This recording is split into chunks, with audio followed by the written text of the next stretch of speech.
At dawn on a New Mexico plain, a single bison drops to its knees and rolls in a shallow bowl of cracked dirt, kicking up a cloud of dust. Around it stretch 2 million acres of grass, one of the largest private landholdings in America. The man who assembled all this, and the largest private bison herd on Earth, is now in his late 80s. He has spoken publicly about living with dementia. So here is the strange question nobody wants to ask. With the owner fading, who actually rules these 50,000 animals now? The answer isn't a person. Let me back up, because the obvious answers are all wrong. You'd assume the answer is heirs, or a board, or a hired ranch manager with a clipboard and a truck. Ted Turner, the media billionaire who launched CNN and once owned a chunk of the American West bigger than some countries, did build an empire of land. Roughly 2 million acres spread across more than a dozen ranches in states like New Mexico, Montana, Nebraska, and beyond. On that land, he put bison. By many counts, somewhere around 45 to 51,000 of them, the largest private herd anywhere on the planet. Real estate, cattle's shaggy cousin, a fortune. That's the story people tell. But that story misses the actual ruler of this landscape. And to see it, you have to look down at an animal that most ranchers in the West spent 100 years trying to poison out of existence. Start with what everyone got wrong about the grass itself. Drive across the Great Plains today and it looks normal. Fenced pasture, cattle, mile after mile of grass that all seems to be doing the same thing. Calm, ordinary, that's the trap. Because what you're looking at isn't the natural prairie. It's the amputated version. The grassland that built this soil was shaped for thousands of years by tens of millions of bison, by some estimates around 30 million animals, moving in enormous herds, grazing hard, then leaving. And by the end of the 1800s, we had shot nearly all of them. By around 1889, the wild survivors may have numbered in the hundreds to low thousands, from 30 million to almost nothing. Here's the part that matters. When the bison vanished, people assumed the grass would just carry on. It didn't. It went quiet in a way nobody alive remembers, because everyone alive grew up after the machine was already switched off. The prairie wasn't dying of neglect, it was missing its engine. So what did the engine actually do? This is where you have to stop thinking about bison as cows with better marketing, which is exactly what the skeptics said. A cow, left alone, tends to loiter. It parks near water, chews the same easy grass, tramples the creek edges, and stays. A bison herd behaves differently. It grazes an area hard, favoring the tall grasses, then moves on and doesn't come back for a while. That single habit changes everything. When the dominant grasses get knocked back, sunlight reaches the ground, and wildflowers and broadleaf plants get their chance. More plant species means more insects. More insects mean more birds. The whole ladder of life gets taller. Then there's the rolling. That bison in the dust wallow at dawn isn't just scratching an itch. Generations of bison rolling in the same spots carve shallow depressions into the plain. When it rains, those wallows hold water. Little temporary ponds appear where there was only dry ground, and around them grow plants and even amphibians that live nowhere else on the flat. One animal, doing one dumb-looking thing, quietly builds habitat. That's the first reversal. The bison was never a luxury purchase. On a big enough landscape, it's infrastructure that walks.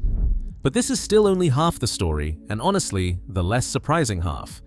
Because underneath the bison, doing the work almost nobody wanted to admit, was the animal everyone hated. The prairie dog. If you've spent time around cattle ranching, you know the reputation. Prairie dogs dig. They clip grass. Their towns pockmark the ground with burrows, and the old fear was that cattle would step in the holes and break legs, and that the rodents would eat the forage cows needed. For most of the 20th century, the response was simple and brutal. Poison them. Government programs, private campaigns, decade after decade. By some estimates, prairie dogs were wiped out of well over 90% of their historic range. Whole towns, gone. And here's what nobody connected at the time. When you erase the prairie dog, you don't just remove a rodent. You pull out a keystone, an animal that dozens of other species were quietly depending on. Wouldn't the grass be better off without them? That's the intuitive guess. But watch what a prairie dog town actually does. The animals clip the tall vegetation down, which, like the bison, lets a different mix of plants come in. They churn and aerate the soil with constant digging. And those burrows aren't just holes, they're housing. Burrowing owls move in. Snakes, salamanders, and other small animals shelter there. Hawks and eagles hunt the towns from above. Take away the prairie dog, and you don't get a cleaner prairie. You get an empty one. To see just how load-bearing this rodent was, you have to meet the animal whose entire existence hung on it. And this is where the story turns into something close to a thriller. The black-footed ferret. A slinking, masked, nocturnal predator native to these plains, and at one point believed to be extinct. Gone. Then, in 1981, a ranch dog in Wyoming named Shep reportedly killed one and dragged it home, and that dead ferret revealed a tiny surviving colony nobody knew existed. Biologists rushed in. But disease tore through that last population, and to save the species, they captured the survivors. The number they had to work with was almost unbelievable. Around 18 animals. Every black-footed ferret alive today descends from roughly 18 individuals. The rarest mammal in North America was down to a number you could fit in a single room. So a captive breeding program began, and eventually there were ferrets to release back onto the plains. This should be the triumphant part. It wasn't. The early reintroductions struggled. Released ferrets vanished. They died off. And at first, that looked like proof that the whole idea was hopeless, that you can't unextinct an animal, that once it's gone, it's gone. It wasn't proof of that at all.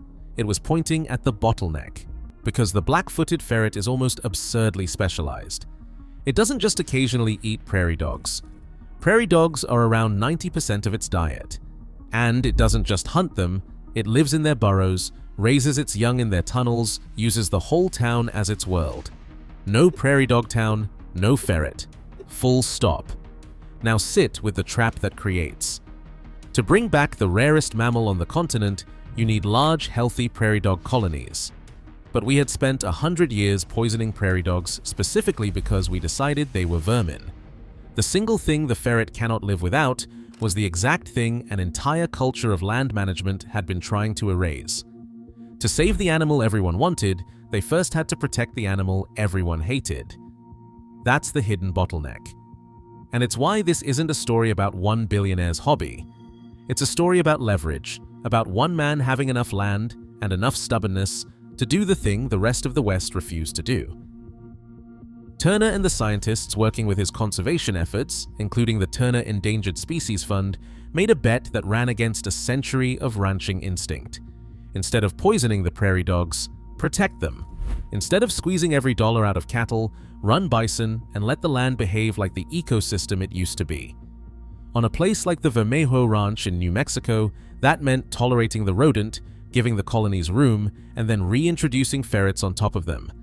Neighbors thought it was a rich man's folly, and you can understand why. It looked like a man with too much money paying to protect a pest. But here's what the folly actually did. Give a ferret a real prairie dog town, big, connected, healthy, and the animal that couldn't survive suddenly can. It hunts in the dark, slipping down the burrows, and its eyes throw back a strange green shine when a spotlight catches them at night. That green eye shine became the proof. Biologists walking the towns after dark started finding it. Wild-born ferrets, surviving, breeding, in places that had held none. Not released and lost, established. So did nature take over? Partly. And I want to be honest about the partly because this is where a lot of comeback stories cheat, and this one doesn't need to. Because a second enemy was waiting, and it hit both animals at once. Sylvatic plague, yes, that plague, the same bacterium behind the Black Death, arrived in North America and turned out to be devastating to prairie dogs. A colony can collapse almost completely in a single season, and when the prairie dogs crash, the ferrets that depend on them crash right behind. Plague doesn't care how much land you own. This is the limitation that makes the whole thing believable. The ferret is not simply saved, it survives, in many places, on human life support. Field crews go out and dust the burrows with insecticide to kill the fleas that carry plague. Researchers have worked on plague vaccines, delivered to prairie dogs in bait. It is painstaking, expensive, and ongoing. Nobody has flipped a switch and walked away. So the honest version is this. Humans didn't rebuild the prairie.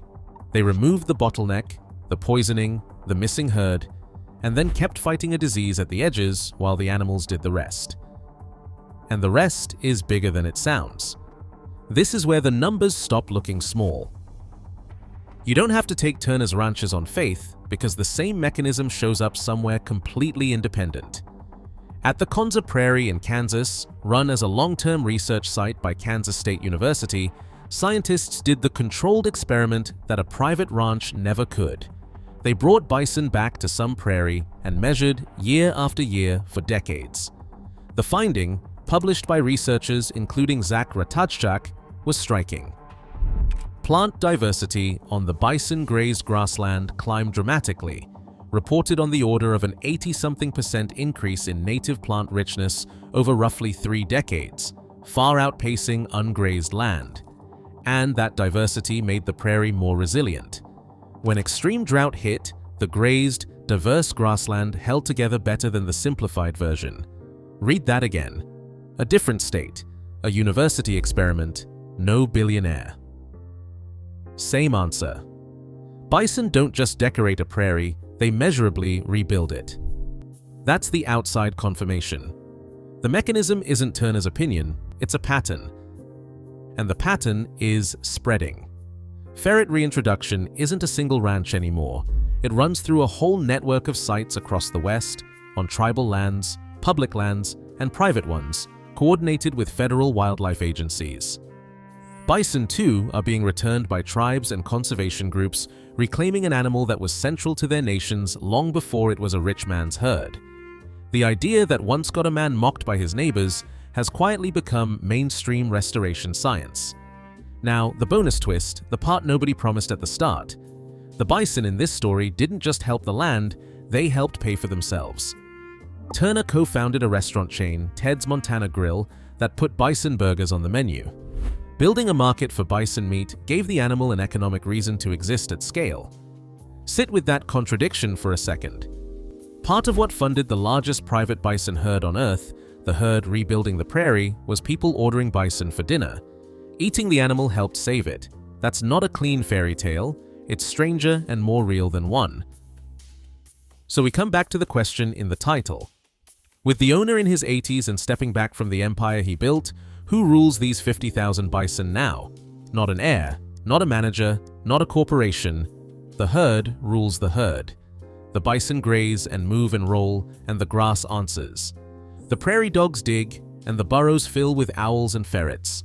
The ferret's green eye shine appears in the dark on land where, a generation ago, there was nothing to shine.